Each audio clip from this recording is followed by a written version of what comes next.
Welcome to our weekly news update from George and Surrounds on a Tuesday. Today is 4 June and I'm Ilse Skoenraad for Group Editors Live. Following a nail-biting election week that saw the ANC lose its majority, South Africans are facing a tense period as political parties engage in coalition negotiations that will determine the course of history. As the internationally renowned publication The Economist puts it, the path ahead has essentially two possible destinations: pragmatism or populism.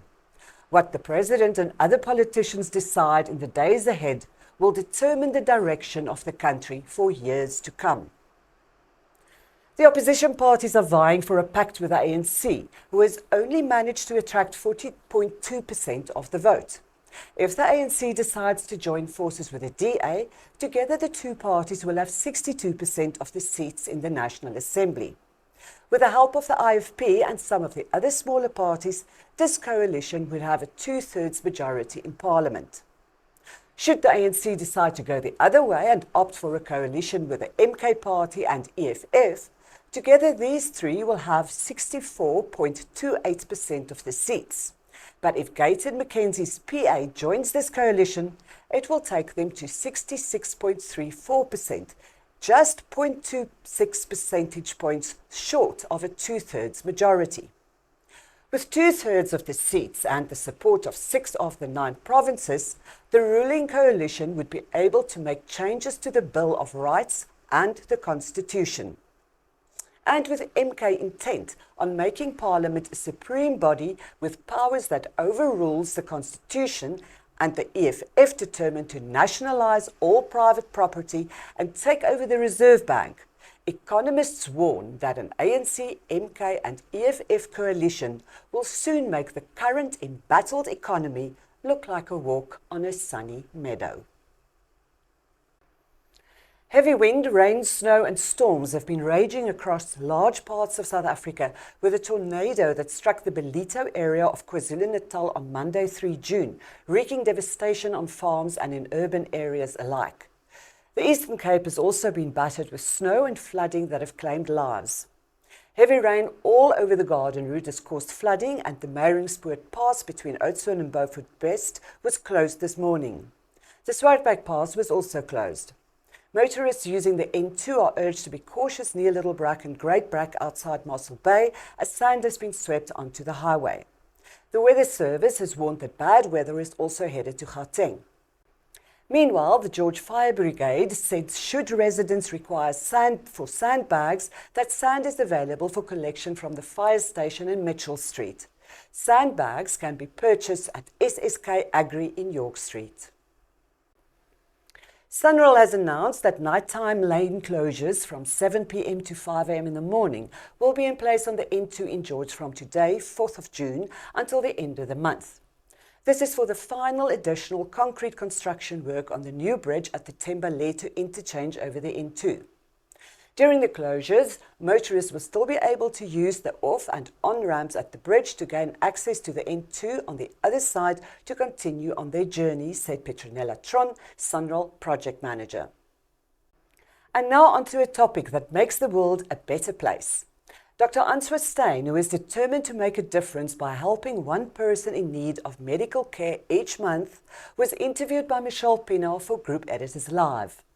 This busy doctor from Victoria Bay in George is a national celebrity, not only due to the DSTV show Dr. Etta, she also spearheads life-changing surgical procedures free of charge through her NPO, the Dr. Answa Foundation.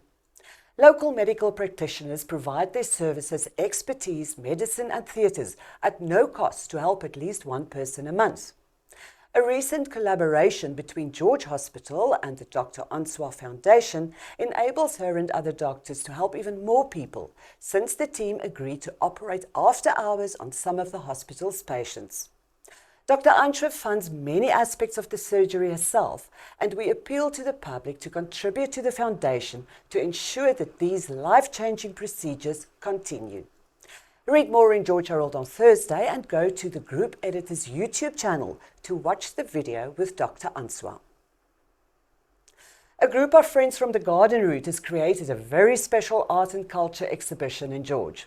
The exhibition includes poetry readings, music by the Outeniqua Ensemble, art workshops and a gin tasting. Renee's Scribanti Loft Studio is host to the exhibition titled Friends and I at the Attic located at 33 CJ Langenhoven Street in George. Scribanti says the Attic holds a special place in her heart as it is the birthplace of the monthly gathering Coffee with Local Artists. Friends and I, a must-see exhibition, is on until 22 June. For more information, contact Renee Scribanti at renee@scribanti.com. And still with art. Do you have a painting in your house that could be worth a fortune? Recent news that a long-lost painting by Italian master Caravaggio, Ecce Homo, with more than 1 billion rand, was on the verge of being sold for just 30,000, should serve as a warning to art owners to ensure that they have their art evaluated by experts. The painting, which was rescued at the last minute from going under the hammer, has gone on display at Madrid's Prado Museum.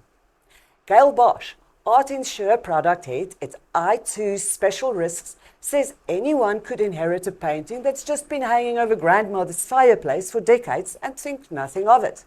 But a trained eye could establish whether it is a worthless print or indeed an original Pianif or Picasso. She also warns that it should be adequately insured. Over to sport. Swimmers of the Garden Route Swimming School and their families started the weekend with an awards ceremony at the Dutch Reformed Church in Blanco. Head coach Franna Foster awarded swimmers and athletes for their dedication and hard work and handed over 44 trophies. The two swimmers crowned for best overall performers are Renier van Greenen and Minke Janse van Rensburg. Minke is also a multi-class Down syndrome swimmer along with Lochner Becker and Savannah Hasselau. They are coached by Foster and his son, Joshua Foster. Three young golfers from the Southern Cape, Isabella Ferreira, Jasmine Furstenberg and Lara van Niekerk, provided a huge surprise at this year's SA Women's 72-hole team 4-day championship when they lifted the Swiss trophy at Reading Country Club in Alberton with a splendid score of 10 under par. It was totally unforeseen and the Southern Cape's first Swiss trophy in 11 years. And finally, rugby.